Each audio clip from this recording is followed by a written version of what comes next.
You got a new project, everyone is excited to get started, but are you doing the right things or are you setting yourself up for failure? Come on in, let's talk about it. This is the Contractor Success Forum. If you're new here, I'm Wade Carpenter with Carpenter Company CPAs. With me, my co-host, Stephen Brown with McDaniel Whitley Bonding and Insurance.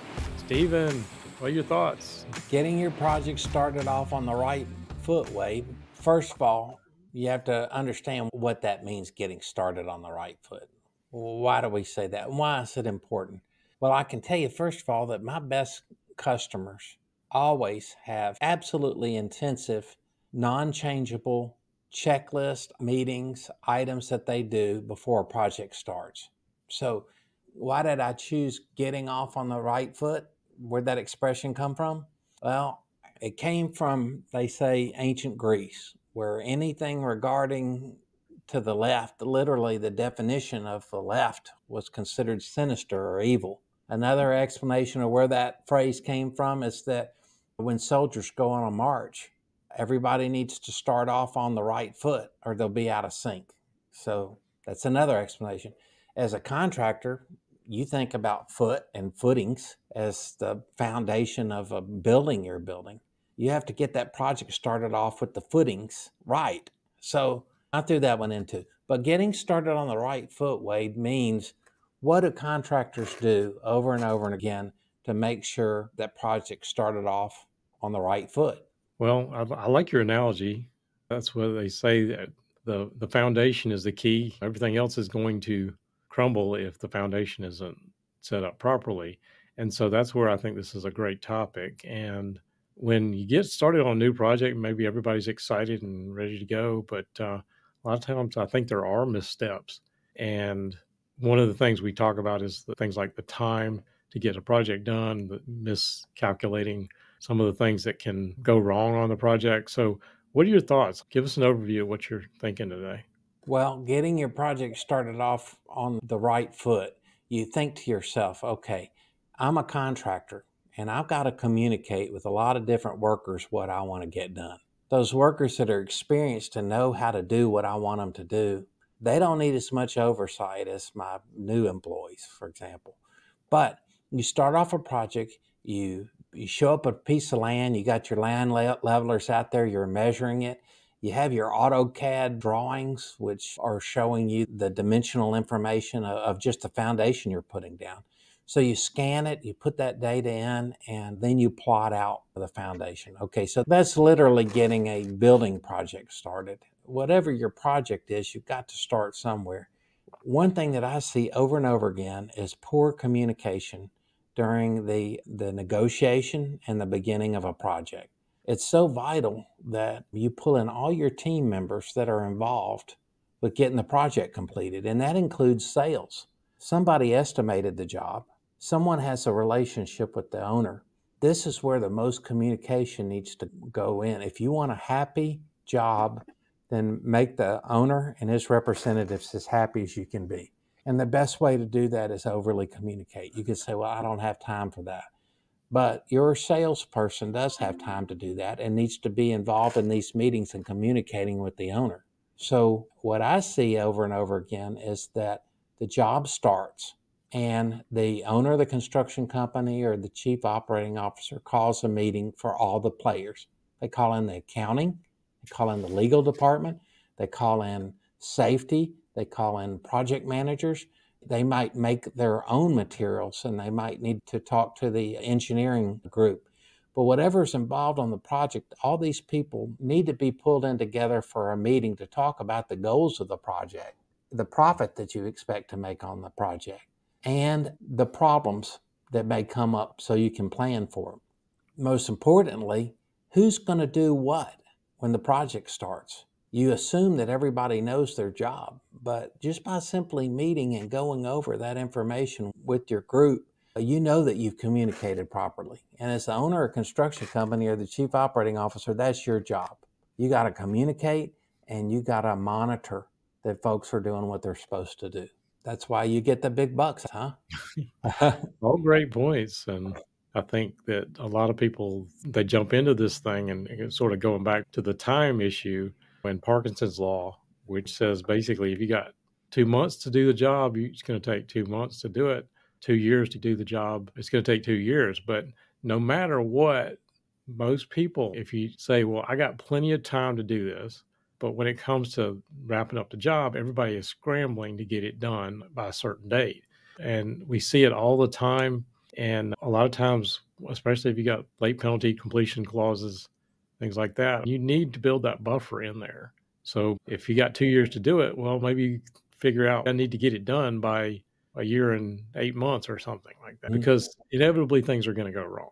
And you have to set up your workflow schedules based on the time frame that you have. And you may say, I want this project done sooner, or we can push to do it sooner. This is so important because if you're not meeting with your folks, they might say, well, that's an impossibility. That can't be done. Well, really, why? Tell me why. And they may have a good reason. They may just be stalling and you have to push them on it. I don't know. But the workflow and the communication of ordering supplies and materials would lead to the next thing I have on my list, which is the mobilization and utilization. That always occurs at the beginning of a project. And to mobilize, think of it as moving your workforce to that job site to start work. Does it have to be secure? Does it have to be fenced to protect the project from people getting hurt? Do you have to set up a job site trailer? What equipment has to be transported to that job so you can get started? And that's mobilization. Also, what permits have to be pulled and be in place so you can start work? All that is mobilization and utilization. And in most contracts, of course, you can bill the owner for mobilization, utilization, and I might add the bond premium. So by all means, go ahead and do that. And then the next category that's so important is talking about why the accounting folks need to be there. And I know you could talk for the whole rest of this podcast on the importance of getting a project set up correctly as far as cost codes are concerned, but also getting information from that site, from that project manager, and making sure in real time you're getting accurate data in there so you can make decisions to keep the job from going under. What are your thoughts on that? Absolutely. That is one place I was wanting to go, was when people start off on a job, and most of the people running a construction project, they hate the paperwork side of it. But if you want to have accurate job costs of where you are, and just inevitably, well, you got all these receipts and I'll do that later. Well, a week later, you're not going to remember what all those receipts are, especially a month later. Absolutely. Job. And why not sit down with accounting and say, these are the payment terms according to contract. So this is when we need to bill this stuff. While you got the project manager and the accounting team sitting there right with you. Right. If you want to set this up right and know how you're coming out, especially if you got a longer term contract, you need to know how you're coming out and when things start to go wrong. So that's definitely the time you stay on your accounting and making sure that it's kept up as you go so that you have some real time numbers if things go wrong. And that's where I think the planning part comes in play, that you need to do some of these things right up front. Right. That's so vital. And also, you're assigning a project number, right?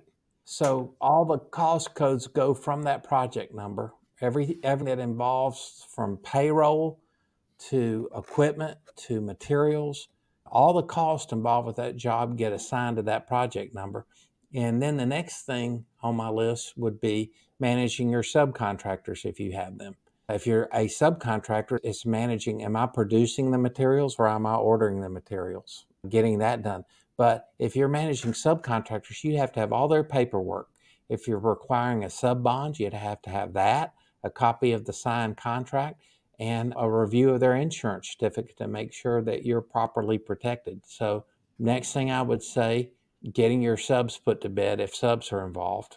You're absolutely right. Planning those subs out and communicating to them when you're going to need them on that job. I think just giving them some kind of time frame. But the other part of this, especially after COVID, is a lot of times like you got mechanical or plumbing or electrical subcontractors, and they've got some supply chain issues, which you may know, or maybe some of those things have eased up now. They probably know what materials you can and can't get and then what's going to take longer. So talking to them about some of those things and making sure those are in place so that you get done on time. And then the next item I have on the list, Wade, would be project safety. You know, Mhm. if somebody gets hurt, it's going to cost you money and it's going to cost you time. And time is money. So I guess the two are interchangeable, but you're also responsible for your workers not getting hurt. So a safety plan on a particular project is everything to the success of a project. And I think most people know that now. In the old days, people didn't quite understand that the way they do now. So that's good news. The safety on a particular project is identifying the hazards that are inherent to that job. I had a project once that was literally going to have a huge fall hazard from heights that could produce a fatality. And it was absolutely over safety engineered by the subcontractor. The general contractor kind of gave them lip service, but an employee got in a restricted area and died from a fall. Things happen. But by knowing that situation occurred, it could have helped so many other people on this project that had so many man hours. Safety plan and then monitoring that plan and making sure that that safety program is enforced is something that needs to come from the owner or COO. Again, pre-project planning. And the next thing I had on the list, Wade, managing change orders. You've talked in so many podcasts about accounting for change orders. I've talked so many times about making sure you get your change orders in writing that are signed by both parties, that they agree to what they want done. So many times a change order occurs because the owner on a project asks you to do something and you want to make that owner happy. And then they have amnesia when the bill for it comes through. What do you need to do pre-project to make sure you're accounting for and managing change orders? Well, whether it's pre-project or just in general, Right. you need to have a workflow that says if somebody is going to change something, exactly what you said, everybody wants to take care of the owner or whoever, and they want to make sure they're accommodated, but they have this amnesia. Having some kind of way to document it, and if you got this change order form, it like has to go back to the office or whatever, and it goes through this whole process and takes a long time to get through the process. A lot of times it doesn't get done. So maybe having a form that your building superintendent has on the job that I can hand write it out. It's nice to have it nice, pretty, and all that stuff and gets back, but hand write something up and get something signed. Oh Yeah, man, legally, that's everything to collect that for that change order. The change order is going to cost you something and it needs to be accounted for. And I guess my point is the reason I put this on the list, you might say, well, this happens in the future, not at the beginning of a project. But I'd say, like you've always said, Wade, it's important to have your procedures for dealing with change orders in place ahead of time. And what a great time to remind everyone about the procedures for change orders than when you're having the pre-project meeting. inevitably, whoever's on that project is going to forget it and absolutely remind them every single time. Right. It lets them know that it's important to you. You set the ground rules out on every project. And if you're not doing it on every project, you're assuming that the communication is there and you don't want to waste people's time. Oh, they know what to do. The faster they can, they don't have time to come in and meet. But with Zoom calls and everything else, you can not only meet, but you can document and have a transcript of what you discussed with everyone in case everybody on your team has amnesia. It just seems to me a no brainer, Wade. And my best customers do it. You've evaluated the equipment, the technology you need to accomplish it. You've communicated what your goals are. Your job as the owner or the CEO is to monitor and track all of these results, that they're moving along smoothly. And the last thing that comment that I had to have was if you don't know where you're going, you probably won't get there. That's an ancient Chinese proverb. If you Yeah. don't know where you're going, you assume that everyone knows their job. Why not just communicate a little bit extra? Why not put on your sales force the duty of regularly meeting with that owner? If they're not, you should be.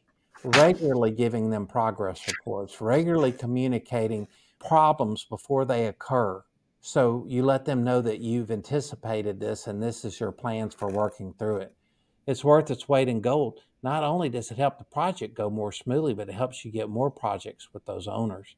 So I'd say pre-job start, getting it started on the right foot is everything. This is all great advice. I appreciate it, Stephen.